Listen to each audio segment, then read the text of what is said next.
ask the boys if they've seen the page. Madonna like a virgin? No, it's 37 years. 30 years old, yeah. 37 years. Thank you. So, Yep, thank you, sir. we'll see how. Oh, so I did. That's me, sweets. How are you, honey? Thank you.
I'd like to call to order the Milan Area Schools Board of Education regular meeting for Wednesday, May 11th, 2022.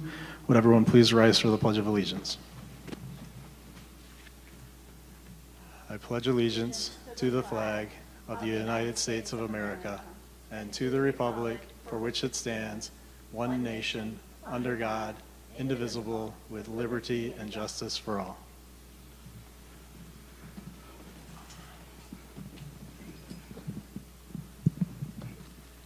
All right, thank you for attending this evening, everyone online. Miss Landingham is excused this evening, as well as both of our student board members. First up is board recognition, Educator Appreciation Week. I need a motion to thank the staff of Milan Area Schools as recorded in attachment A. So moved by Freight? Support by Farrow. It's been moved by Freight and supported by Farrow to thank the staff of Milan Area Schools as recorded in attachment A. I will read this resolution. Whereas educators mold future citizens through guidance and education, and whereas educators encounter students of widely differing backgrounds, and whereas educators fill many roles as educators, listeners, explorers, role models, motivators, and mentors, and whereas our country's future depends upon providing quality education to all students, and whereas educators open children's minds, teach them skills, build their knowledge, foster a love of learning, and encourage their dreams, and whereas a strong, effective system of free public school education for all children and youth is essential to our democratic system of government, and whereas these dedicated individuals continue to influence us long after our students' school days are only memories, and whereas educators deserve recognition and thanks for the outstanding work they do for this community and for the children enrolled in the Milan Area School District, and whereas our community recognizes and supports its educators in educating the children of this community, now therefore be it resolved that the Milan Area School Board of Education recognizes our educators' commitment and proudly thanks them in the name of the community and the Milan Area School District. Be it further resolved, the Milan Area Schools Board of Education strongly encourages all members of our community to join with us in personally expressing appreciation to our educators for their dedication and devotion to their work. Any other comments? Ms. Heike. Farrow, Yes. Freight, Yes? Heike, yes. Kiger, Yes. Landingham, Macchio, Yes. Sislo. Yes. Motion carries 6-0. Next up, we have a recognition of our equestrian team. Unfortunately, their head coach got called for mandatory overtime this evening and was not able to make it. And I don't know if do we have any, I don't see, do we have any equestrian participants here? I wonder if we should table this Can we until table this until they can make it? Yeah, so we'll table this until we can have them attend.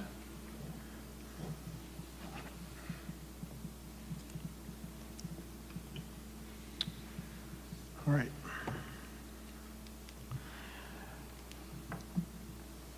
Next up on the agenda is communications. This is the time for public comment.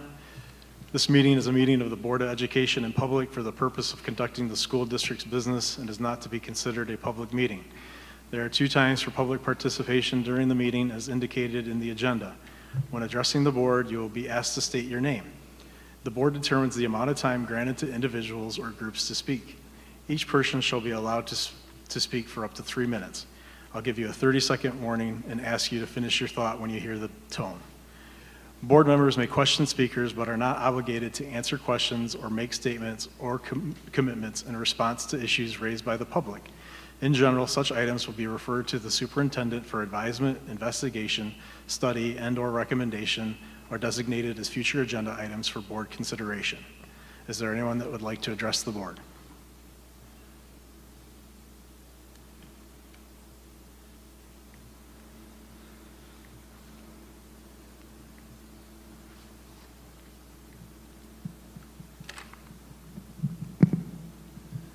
Good evening, Rachel Hobbs.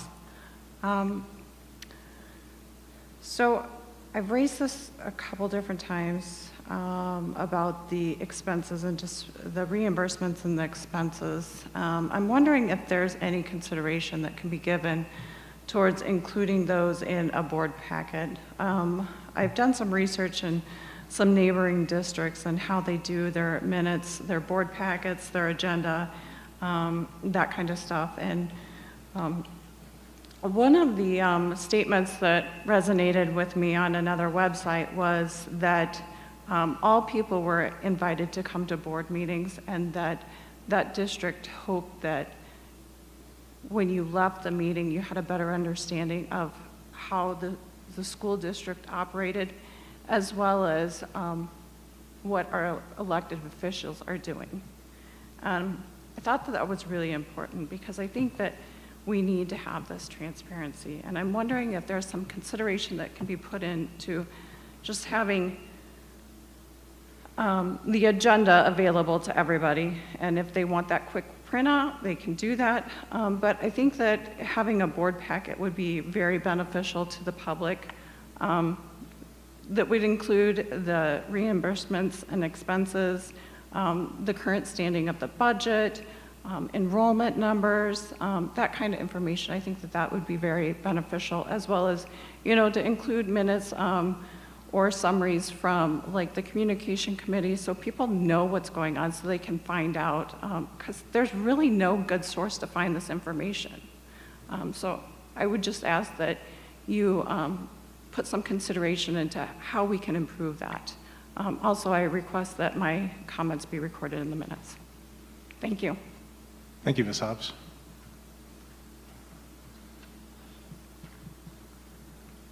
Are there others?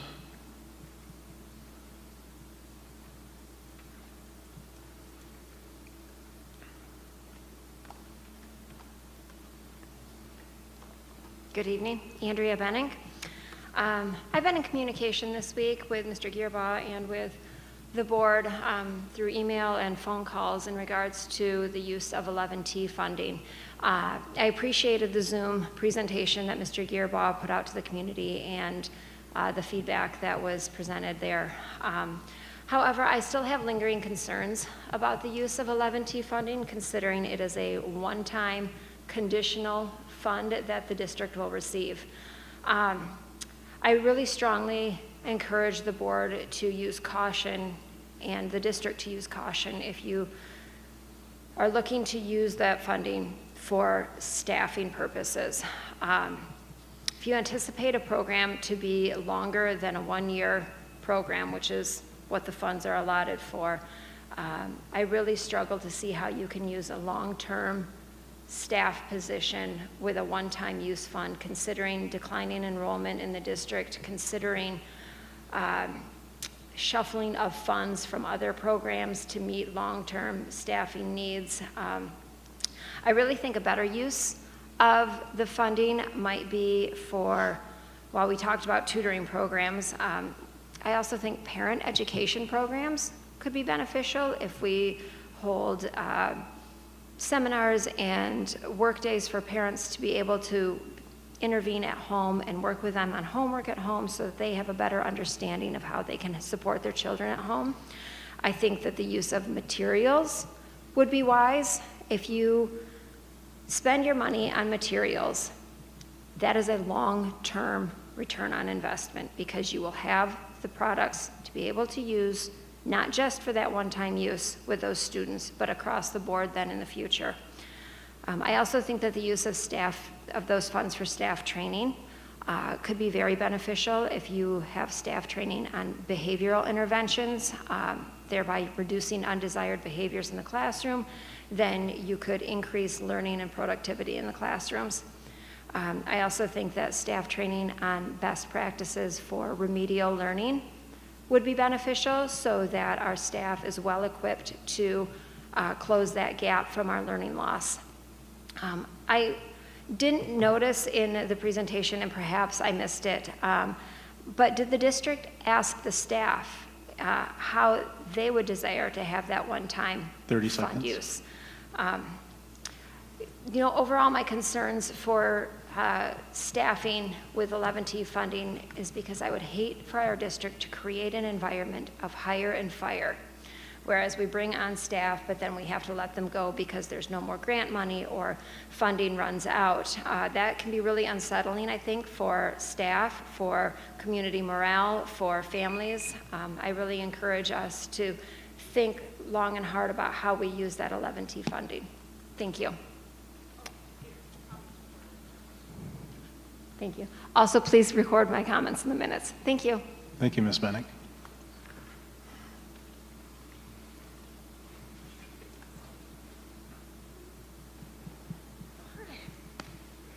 Hi, Holly Blade. Please record my comments accurately. Thank you. I was just asking that hopefully Superintendent Gearbaugh during his superintendent comments can give us accurate spring numbers, because the numbers that were given at the board meeting, I think 2 months ago, were not accurate according to what the state numbers are that came out. So if he could do that, that would be great. And then what was the other thing?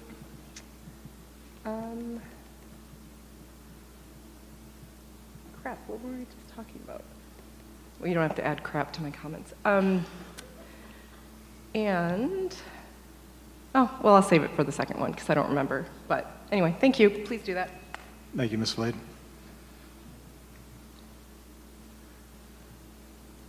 Are there any others? Thank you. Next up is routine matters for approval. I need a motion to approve the minutes of the workshop meeting of April 26, 2022. Moved by Pharaoh. Support by Heike. It's been moved by Pharaoh, supported by Heike, to approve the minutes of the workshop meeting of April 26, 2022. Discussion. Mr. Sislo? Yes, Ms. Free. I just wanted to thank the consideration for moving forward with having some summary in the minutes. I'm curious, however, if we anticipate having to continually request it, or if that is just going to be a given that the comments will be put in, or the summary, the very brief summary. I don't know if that's something that can be addressed later, but I do appreciate the communication and being able to move forward with that. So, and I would like that recorded. I was under the impression that was being addressed by the Communications Committee, of which you're a member, isn't it? Yes. Okay. And they were concerned about whether or not to move forward, and they received the update that you had considered being able to put the summary in. The question they had as well was, and that's why I'm bringing it to the board, was, is there going to be a necessary need to formally request it? Well, I was waiting for a recommendation from the Communications Committee on my suggestion. So if there is one, I'm happy to discuss it, but I haven't been made aware of any response from my suggestion to the Communications Committee yet. Well, we have a meeting, so I'm sure we can address that. Thank you. And if you could record my comments, I'd appreciate it, Mrs. Heike. Mr. Sislo, Yeah, Mr. Farrow. is there a representative from the Communications Committee here? Yeah, Miss Allen, Debbie Allen is here. She's going to give a summary of the meeting later on in regards to that. I mean, there was some discussion in regards to we had a long meeting in regards to the discussion of the minutes, and there was the question of the of asking to include the minutes, but nothing was decided specifically. Great, yet. thank you. So.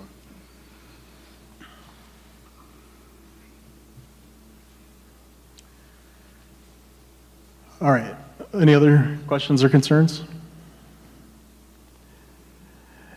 It's been moved by Pharaoh, supported by Heike, to approve the minutes of the workshop meeting of April 26, 2022. Ms. Heike. Heike, yes. Kiger? Yes. Macchio? Yes. Sislo? Yes. Farrow? Yes. Freight? No?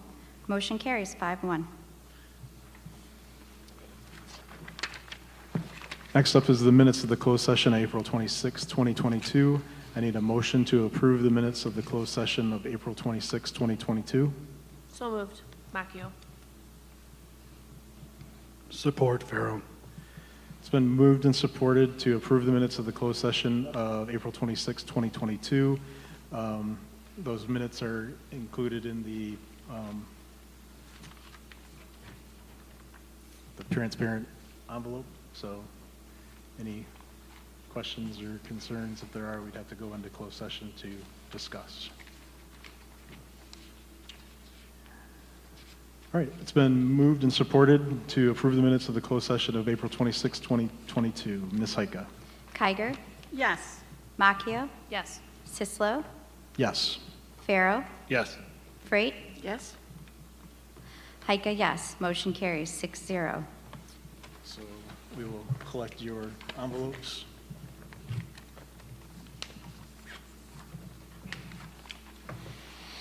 Amy's is here.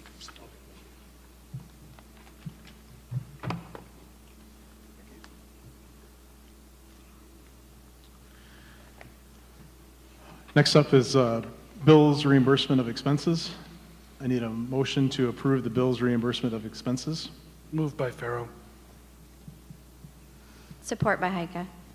It's been moved and supported to approve the bills reimbursements of expenses. Discussion. Mr. Sislo? Yes, Mr. Just Farrow. a comment. I just wanted the board to be aware that I did have a question about two checks, and they were promptly answered by Krista in finance. No issues.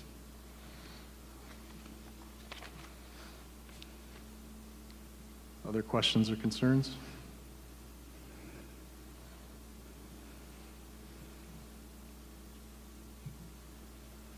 Ms. Heike. It's been moved and supported to approve the bills and reimbursement of expenses. Mrs. Heike. Macchio. Yes. Sislo. Yes. Pharaoh. Yes. Freight. Yes? Heike, yes. Kiger. Yes. Motion carries 6-0. Next up, I need a motion to approve the 2022-2023 Budget and Truth and Taxation Hearing announcement as approved in Attachment C. Moved by Pharaoh. Support by Macchio. It's been moved by Farrow, support by Macchio to approve the 2022-2023 Budget and Truth and Taxation Hearing announcement as in Attachment C. Discussion.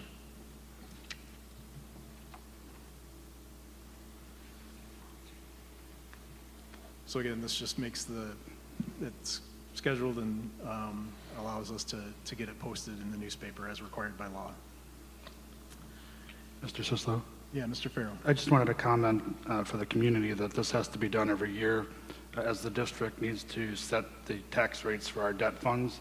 The district works with PFM, which are financial advisors, to determine the levy amount to cover our debt payments for the next year. MAS has been levying 13 mills for a number of years, but taxable values have increased, and the district has been able to lower our millage rate the last couple of years. We are currently at 9.9 mills for our 3 debt funds. Again, this needs to be done annually. The information is then sent to local units of government so that they can distribute summer tax bills with the correct information. Thank you, Mr. Farrow. Mr. Gerber, I apologize if I missed this in the packet, but do we know what the suggested mill is yet? We just received the final form that we needed from Washtenaw County. Those have been sent to PFM. They should be processing them in the next couple of days so that we can get that answer. Okay, thank you. Any other questions or concerns? It's been moved by Farrow, support. Macchio. Support by Macchio to approve the 2022-2023 Budget and Truth and Taxation Hearing announcement as provided in Attachment C. Ms. Heike. Macchio. Yes. Sislo. Yes. Pharaoh. Yes. Freight. Yes? Heike, yes. Kiger. Yes. Motion carries 6-0. Next, I need a motion to approve the 2022-2023 Schools of Choice Resolution as provided in Attachment D. Moved by Heike. Support by Macchio. It's been moved by Heike, support by Macchio to approve the 2022-2023 School of Choice Resolution as provided in Attachment D.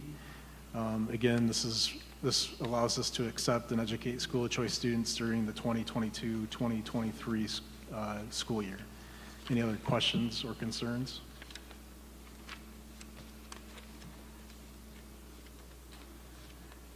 All right, it's been moved by Heike, support by Macchio to approve the 2022-2023 School of Choice Resolution as provided in Attachment D. Ms. Heike? Sislo. Yes. Pharaoh. Yes. Freight. Yes? Heike, yes. Kiger. Yes. Macchio. Yes. Motion carries 6-0. Next, I need a motion to approve the Milan Area School course offerings as detailed in Attachment E. Moved by Pharaoh. Support by Macchio.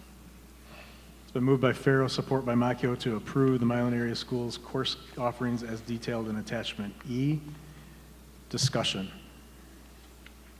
Mr. Sislo? Yes, Ms. Freight. Mr. Gerbo, this isn't changing anything. This is just currently stating what we have, right? Just for clarification. Absolutely. This isn't changing anything. All new courses come due for approval. The Michigan Department of Ed is now requiring that boards approve all of the courses that students take. It's part of pupil accounting. so that if they come to audit us at any time, they can ask a student for a student schedule. They can then look in our course catalog to make sure that we offered that schedule, which would then have been approved by you, so that's a legitimate course for us to include for a student to take. Do we have to include courses from the consortium, like how they're updating things, or does consortium do its own, this type of thing? Did I not I include mean, I think we them on have the it list? listed. It will be other providing partners, It's not part the of final it, bullet. it's something. Okay. And those are also in the high school course catalog. And since this is something new that we're doing, are we looking at updating different things in our course catalog to make sure that we match everything up? That's updated each year. Yep, so that's why you'll have to annually take this action. Thank you. Yep. Any other questions or concerns? All right, it's been moved by Farrow, support by Macchio to approve the Milan Area Schools course offerings as detailed in attachment E. Ms. Heika. Farrow, Yes. Freight, Yes? Heika, yes. Kiger, Yes. Macchio, Yes. Sislo. Yes. Motion carries 6-0. Next up is budget and finance issues. This is going to be the 2022-2023 WISD budget resolution as included in attachments F1, F2, F3, and F4. Again, this is a first reading. So state law requires us to review these proposed general education budget of WISD. There was a presentation that Mr. Gearbaugh and Ms. Freight attended for WISD. So if we have any questions or concerns regarding the WISD budget. Just to offer it, if anyone does have something pop up, I'm happy to pass it along as the representative.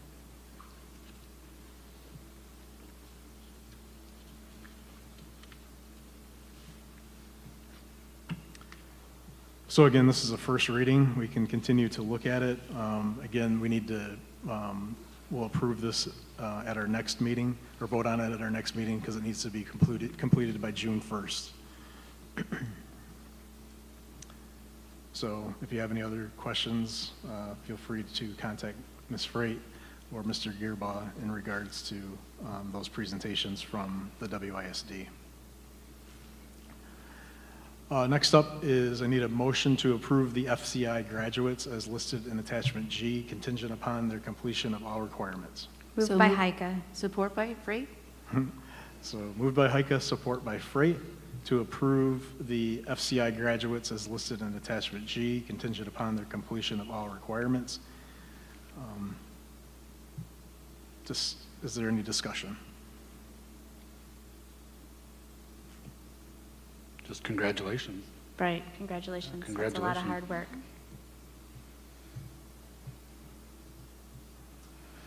All right, it's been moved by Heika, support by Freight, to approve the FCI graduates as listed in attachment G, contingent upon their completion of all requirements. Ms. Heika. Freight, Yes. Heika, yes. Kiger, Yes. Macchio, Yes. Sislo, Yes. Farrow. Yes. Motion carries 6-0. Next up is board issues. So as we talked about earlier, we do have an update from the Communications Committee. Ms. Debbie Allen has volunteered to provide that update from our last meeting. So Ms. Allen.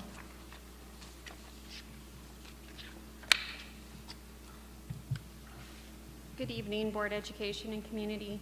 I'm here to give updates on the last meeting of the Communications Committee, which was on April 18th, 2022. There were two topics on the agenda: change in meeting minutes format and two-way communications with the board.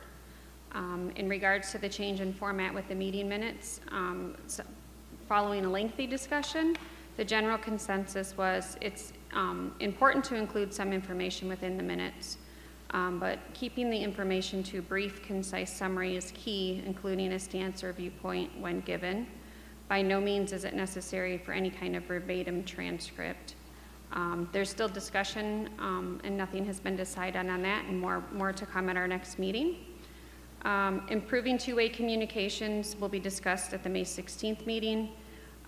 There's been a lot of excellent ideas raised, and we have every hope to report forward progress at the June 22nd board meeting. Some acknowledgements in regards to some suggestions that have been made and put into practice. It was suggested to provide students an opportunity to speak, the first opportunity to speak during public comment. This was instated during the April 26th Board of Education meeting. Providing a podium for public comment speakers. This has improved the process for public comment. The podium provides a place for the commenter to place their notes as well as something to hold onto while they speak. The seating arrangement of the Board of Education has the board president as our focus with a balanced arrangement of trustees and student representatives. There has been comments regarding the seating arrangement at board meetings, and although the board members and superintendent seating order hasn't changed, the presiding officer has been moved to the middle of the stage, and the rest of the participants are arranged to best balance the tables on the stage.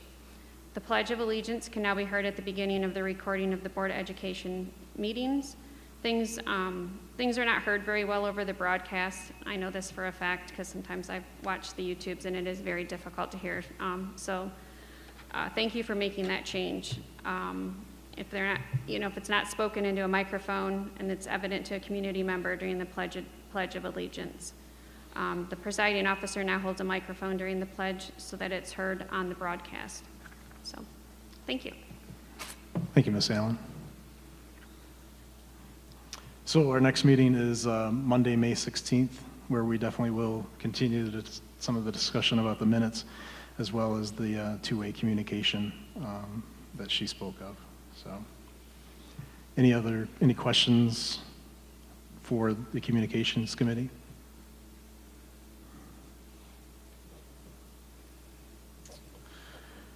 All right, school board vacancy update. Information was sent out in regards to the application process. It was also published in the Monroe News. So we're looking for those applications to be received by 4 o'clock on Wednesday, May 25th. At that point, they will be put into Dropbox for review. It will also find out how many applicants we have at that time, so that at our June 7th meeting, we can talk about the logistics of the interview process for those candidates at the June 22nd meeting. So with that, that's any questions regarding the school board vacancy update? All right, the next thing was the Big Red Board Chat update. Somewhat in regards to the school board vacancy update and in regards to two-way communications.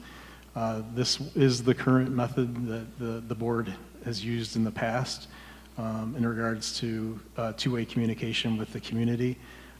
Although in the past we used to do it at places of business in Milan, like the Owl or establishments such as that, thinking that these may be more well attended. We're going to have the next Big Red Board Chat at Simons Elementary tomorrow at 7 o'clock. There'll be 3 board members in attendance because of Open Meetings Act, because if we have more than 3 attend, it would be an open meeting where we'd have to follow all the requirements of the Open Meetings Act. So the idea at that Big Red Board Chat is that we will talk about the board vacancy, the application process, and then also the process for the applying to become to be put on the ballot for the November election for the 2 vacancies that we have in November. So again, so it's going to be Mr. Farrow, myself, and Ms. Kiger at Simons Elementary starting at 7 o'clock tomorrow evening. We invite the public to attend so that we can have that communication face-to-face at Simons. Any questions regarding the Big Red Board Chat? Thank you to the 3 of you for taking the time out to do it. Appreciate your time. So the hope with that too is also it gives, just because there wasn't, for the communications committee, they can see how that process works if they're able to attend, so that we can talk about that at the next meeting to see how well the Big Red Board Chat did. Are there ways that we can improve it? What can we do next time? Do we need to change the format? What can we do to improve that two-way communication? So we'll fire that back up to do those chats, and we're starting again tomorrow. So, any other questions? All right. Next on the agenda is public comment. So again, just a reminder, this meeting is a meeting of the Board of Education in public for the purpose of conducting the school district's business and is not considered a public meeting.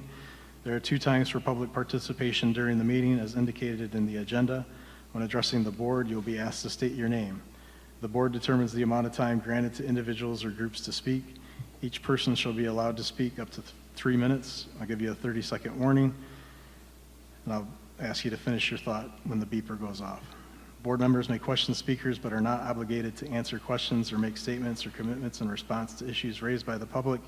In general, such items will be referred to the superintendent for advisement, investigation, study, and/or recommendation, or designated as future agenda items for the board consideration. Is there anyone that would like to address the board?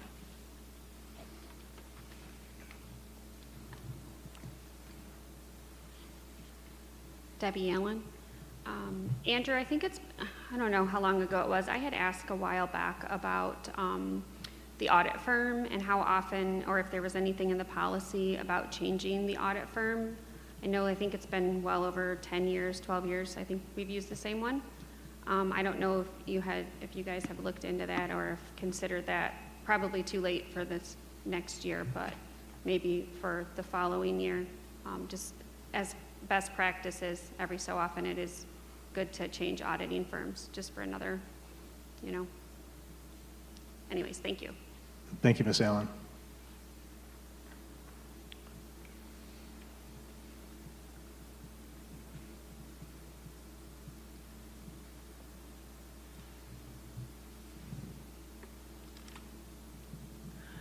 Rachel Hobbs. So I appreciate you having the Big Red Chat tomorrow night.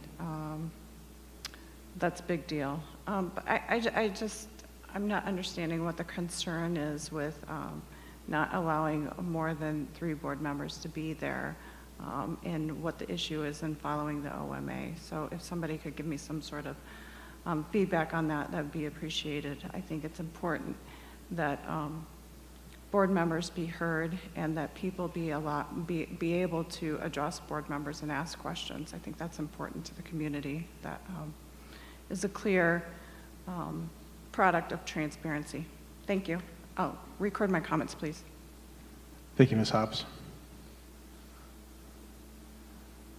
Others?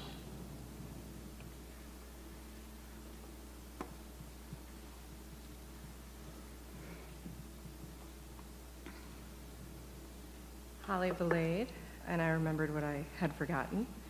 I would like for, during the board comment, someone to maybe acknowledge a status report on our original request by several community members for you to reinstate the ability to comment on the YouTube feed. That ability existed when it was on the Facebook channel. There is no reason why you can't allow it. You already did allow it. You took it away. It was not a board vote or a board discussion. It was something the superintendent chose to do on his own. He then brought it before you. When we brought it to your attention, there's no reason why you guys cannot continue to provide that option. I think the community deserves to understand exactly what the rationale is behind you guys deciding that you are not going to listen to what we're asking for. With the spring numbers, if we could just get the actual numbers and an explanation of why there is an over 50 student difference from the numbers that were actually given officially in the board meeting several months ago, and where that discrepancy came from. Also, I wanted to mention that Secretary did not need a recommendation from the Communications Committee when she changed the format of the meeting minutes in January. As a result, I don't understand why there needs to be an official recommendation. There's nothing in your board policies about this. There doesn't need to be an actual recommendation for her to recognize that the community, even the people in the Communications Committee, who are a mix of the community, have basically a consensus that the way the minutes were changed doesn't seem to add value to how the communication is with the board and the community. So since she didn't need any recommendation to change it originally, seems to me it would make sense that she could take that feedback and decide to just honor that and change the minutes back to the original format that had been used by several previous secretaries, some of which are actually still on the board. Would also love if somebody could acknowledge in the board comments what's going on in the middle school with the air conditioning, that it's not working, and maybe this is a rumor, and if so, this would be a great opportunity to clarify that it will not be working for the remainder of the school year. If that's accurate, please let us know. If not, please let us know. Is it going to be working by the time they get back to school in the fall? Man, too bad we didn't use some of those millions of dollars in COVID funds to upgrade some HVAC systems, right? A lot of other districts around us did that. Also, something for the Communication Committee to consider, is there a way for us to be able to communicate with them, for the people in the community who were not chosen to be on the committee for some strange reason, if we could at least give some input or 30 feedback? seconds. And then also, just a reminder, board members are not obligated to respond to us during public comment. They're not obligated. You are not prohibited from doing so.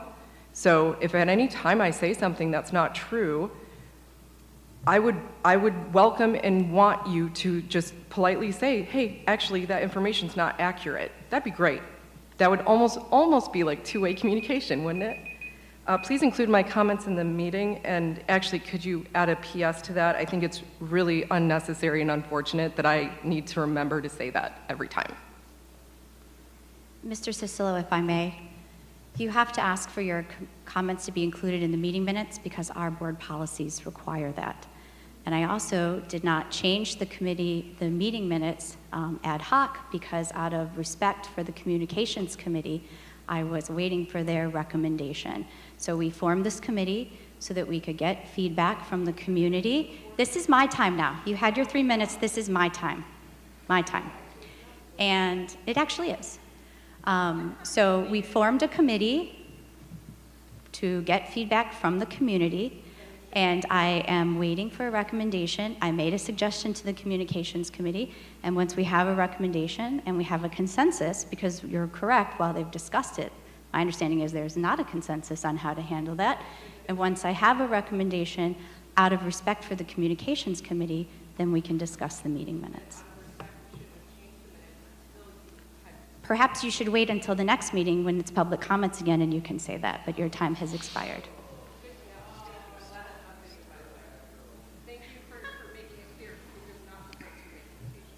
No, Any other public comment at this time? Next on the agenda is superintendent comments. Yeah, several things to share this evening. First, as I have been all year, the district wants to remind our students and families that throughout the 21-22 school year, full meal equivalent breakfasts and lunches are free to all students on school days. Individual milks and other food items are not free. It's important to remember that this program at this time ends on June 10th, although I understand the federal government started conversations in the last couple of days to possibly continue this. But at this point, there is no continuation planned, and therefore it will be critical for families this summer to make sure that they apply for free and reduced lunch for the coming year. We will make sure to share all of this information in mailings that go out to families this summer so that they have all of the important forms and links to make sure that they apply properly.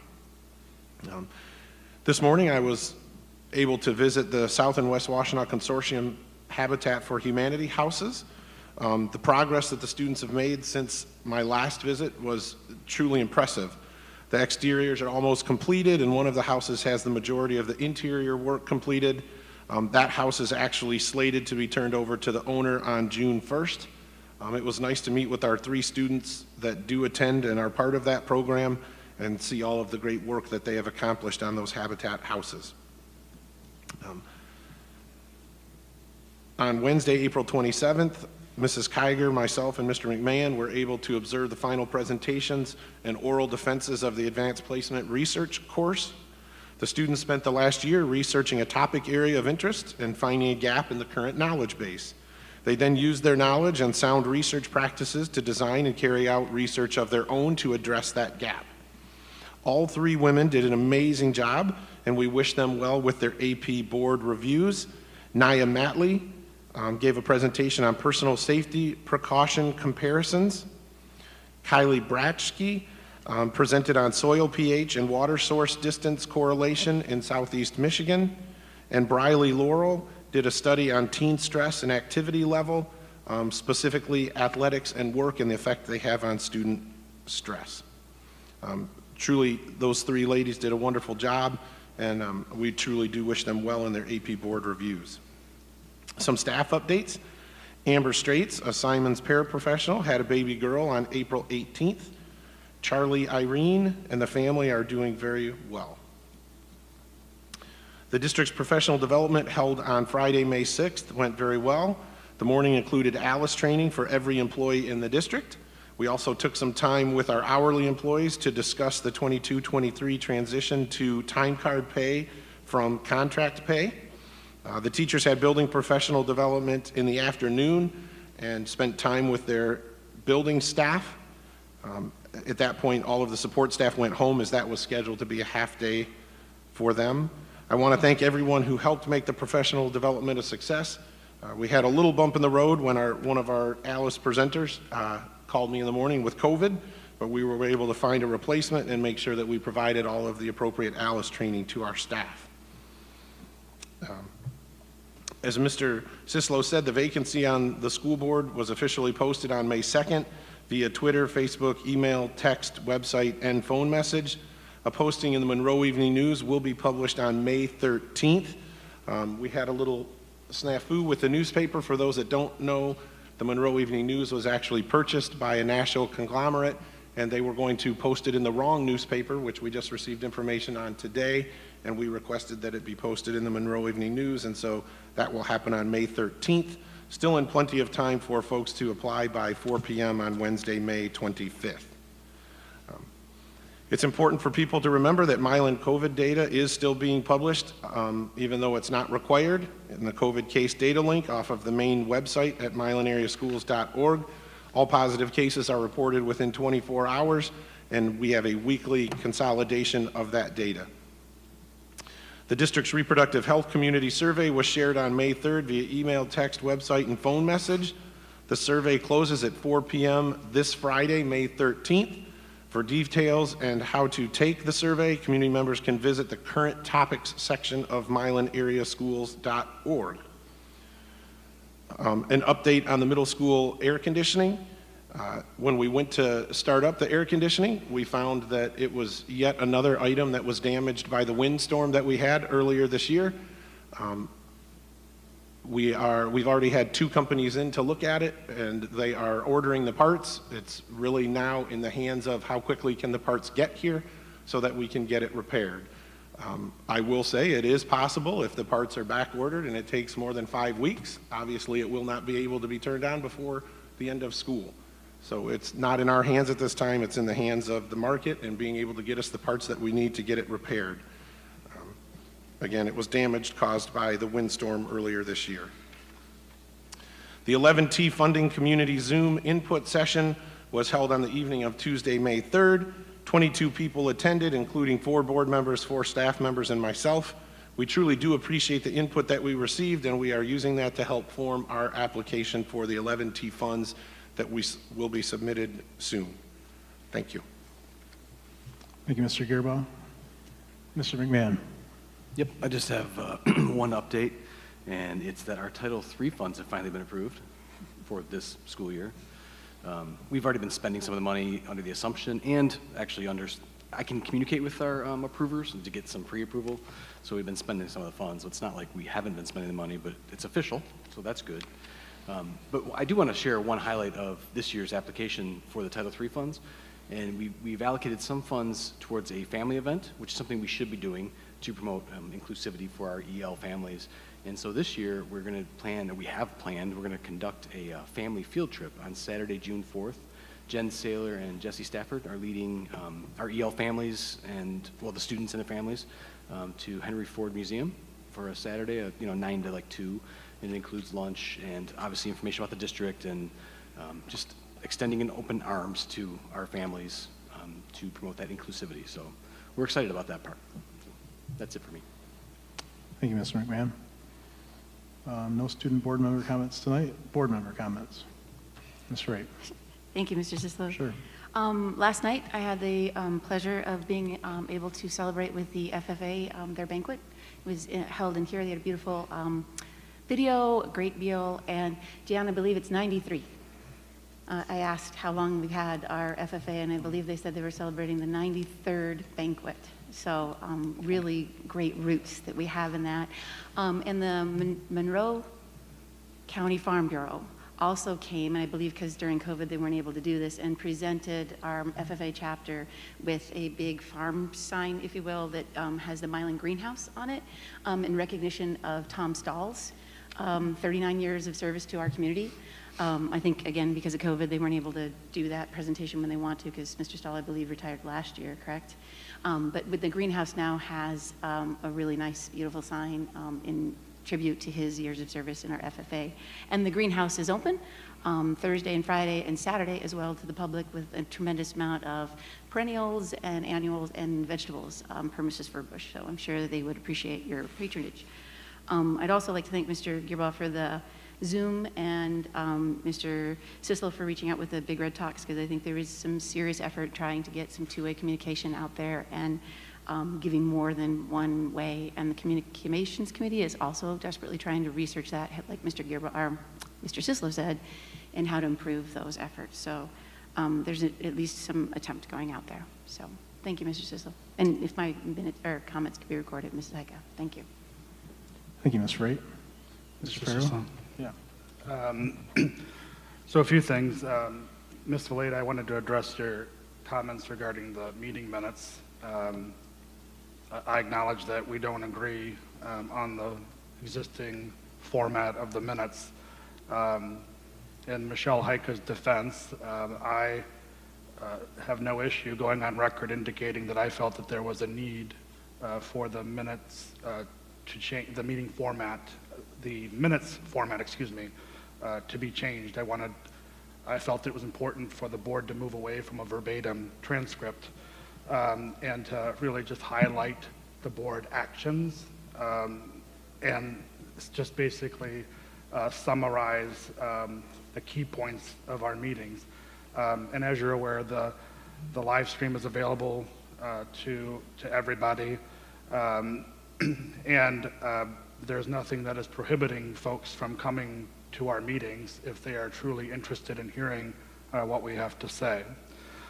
With regard to the community session regarding 11T funds, I recall a parent relaying that MSYSA had cut the special education budget with the adoption of the latest budget amendment. The changes made to the special education budget were made to bring the budget in line with current staffing. The budget amounts will be restated for the next school year based on need. As an example, there was a reduction in the number of teacher consultants due to current vacancies. The district does not anticipate filling these vacancies before the end of this fiscal year, but these particular positions are included in the FY 22-23 budget on the assumption that these positions will be filled over the summer. There was another parent that addressed the need for mental health support. I just wanted to relay to the community that MAS, the district, currently has one social worker at each of our buildings. Each of these individuals work with our special education students. The district is hiring a social worker that will be paid with the 11T dollars to work with the 11T population. After these grant funds are exhausted, this individual will continue to work with our special education social workers to help Milan families find the supports that they need. Milan Area Schools has also hired an additional psychologist this year to work with our students. I also wanted to just briefly talk about our budget process, the district's budget process. There are a few different budgets for school aid that have passed in the State Senate and the State House. Senate Bill 832, House Bill 5795. The Senate version includes a per pupil increase of $450. The House version includes an increase of $300 per pupil. The Senate's version adds a new section with $70 million to address learning loss. The Senate's version would also require districts to hold a public meeting and present how it intends to use the funding to address learning loss for all students. And by August 15, 2023, districts would have to report to the legislature how the funds were actually spent. The House's version removes funding for YMCAs and includes new sections dealing with mental health. The House budget adds federal funds to mental health grants in Section 31.0 and creates a new section to fund a mental health coordinator and an emergency and safety manager in each ISD with $75,000 for each position.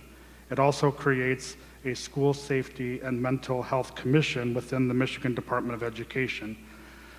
So there is a statutory requirement that the state's budget be sent to the governor by July 1st. Our hope is that they will complete the budget process in June so that we have a good idea as to how to move forward with our budget. And that is all. Thank you. Thank you, Mr. Farrow. Ms. Saika. I have one question about the YouTube situation. Did we receive, and perhaps I missed it, the advice from legal counsel on that topic? We have not yet, so okay. I pinged him earlier this week to get that information. So okay, thank you. Yep. So we are addressing that issue, perhaps not as quickly as people would like, but we are trying to move forward in a thoughtful manner to make sure that we're doing this right. And I don't think the fact that comments were allowed on Facebook but not allowed on YouTube is a reason to not get sound legal advice and then act accordingly. Also, I'd like to say that I am absolutely in support of two-way communication. In fact, I believe I was, if not the first, one of the first board members that suggested the formation of the Communications Committee for the very purpose of finding ways for us to increase two-way communication between us and the community. And I think that we should allow them to, out of respect, do the job that they were formed to do. And I fully support that. What I don't support is shouting from the audience, trying to speak over board members when they're answering a question that was asked of them. If you disagree with what I'm saying, you can send an email to the board, you can email me directly. I'm happy to go have coffee with you if you'd like to do that, and we can have this conversation. But shouting from the audience is inappropriate. There are very designated times when you can speak at the meeting, and like I said, I'm more than happy to go have coffee with you if you'd like to do that, and we can discuss it. That's all I have. Thank you, Ms. Saika. Ms. Macchio? I just had one thing. I wanted to thank Aaron Miller and the custodial staff for prepping for the Little Free Library at Paddock, and Mr. DeSarbo for taking care of that. And Mr. McMahon was able to attend, and Mrs. Kiger, and of course we thank the LeBlanc family for that donation. That was really nice. And Cece, who was the one that created it for her senior project, was able to attend, and we dedicated that little library to her, and we appreciate that support. So thanks for everybody that kind of pitched in and made it happen. And I wanted to let Mrs. Kiger know, I mentioned to the board a night that Mrs. Kiger wasn't here that in response to Mrs. Sanders' list of some books regarding dyslexia, that Mrs. Kiger had bought a large stack of those books on that list and asked if I could put them in the Little Free Library. Some of them went to Ada Milan, to the library there, and then the last two went to the Paddock Little Free Library today. So thank you again for that. I'd like to heap some praise on Kylie and Naya and Briley. Their presentation was very professional. It was very informative. I was very glad for the opportunity to be there because it's been a few years since we approved the capstone diploma initiative, and so it was nice to see some of the fruit of that labor. I'd like to thank Mrs. Macchio and her husband Craig because they did some prep work in helping to get that little lending library available to be at Paddock. So thank you. You forget to acknowledge yourself, Carrie. I'd actually like to speak to a comment that was made at the last board meeting that in my perception was inaccurate.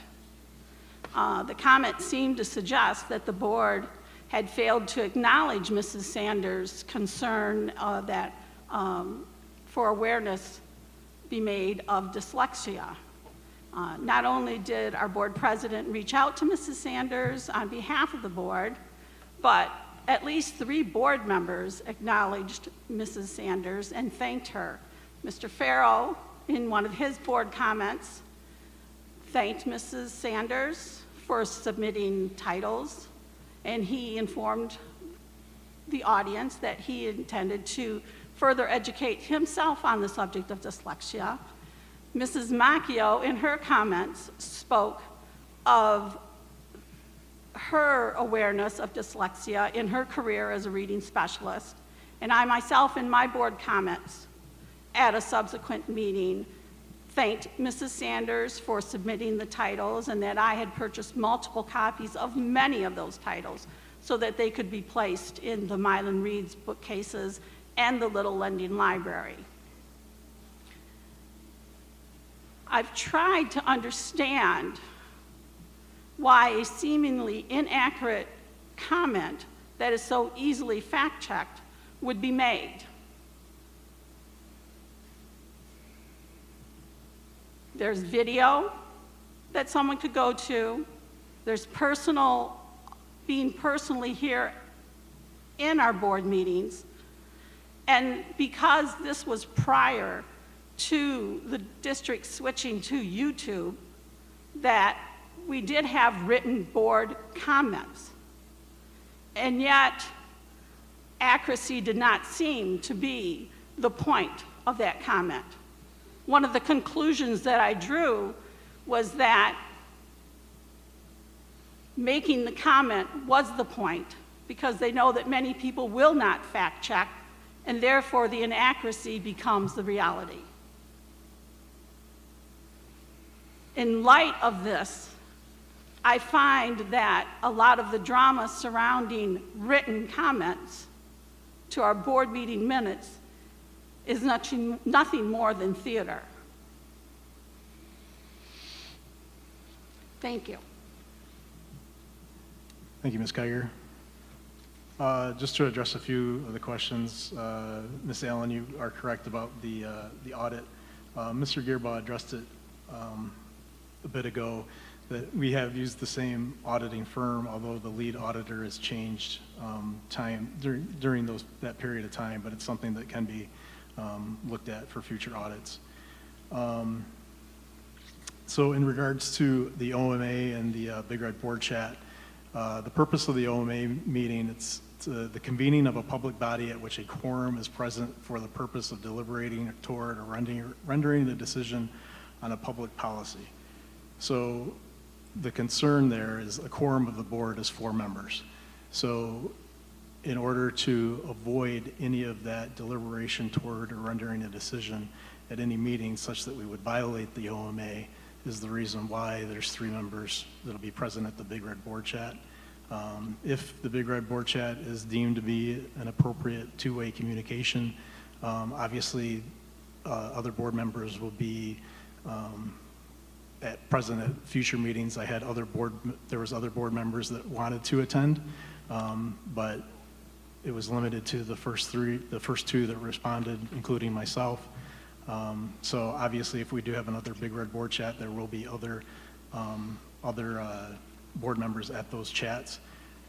So again, that's the purpose behind the OMA. So if it's an Open Meetings Act, then if it is an open meetings, we're potentially we're making deliberating toward a decision, which could happen.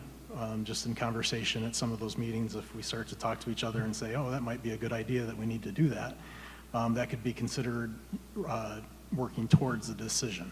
So that's the concern, is we don't, obviously there's been many times that we've talked about the Open Meetings Act, but we obviously don't want to, we want to follow the Open Meetings Act as best as possible. So with that, there's a lot of necessary things with the Open Meetings Act. If you do have an open meeting where it does have to be posted, you would have to take public comment, there would have to be minutes, it would be subject to the rules that we have for a meeting like this. So I'm not sure what to say, but that's the trade-off that we get because of the laws that we're following in regards to the Open Meetings Act. So that's my understanding. I do want to, again, thank our educators, all of our educators, teachers, parapros, everybody that contributes to the education of Milan students, bus drivers, maintenance folks, custodians. They all contribute to the environment that we have here as a community. So this resolution means a lot. Our teachers are excellent, and they deserve the recognition that was provided in the resolution. Any other questions or concerns? I'm sorry, I just have one comment. Sure. I just wanted the community to be aware that the first reading of our budget for next year will be at the next May board meeting, and then the adoption of the budget will be at the first meeting in June. I do want to qualify that there will be estimates because we don't have anything definitive from the state at this point in terms of per pupil funding. So we will do the best we can and just anticipate that there will be budget adjustments in the future based on what we hear from the state. That's all. Thank you. Thank you, Mr. Farrell. Any other questions or comments?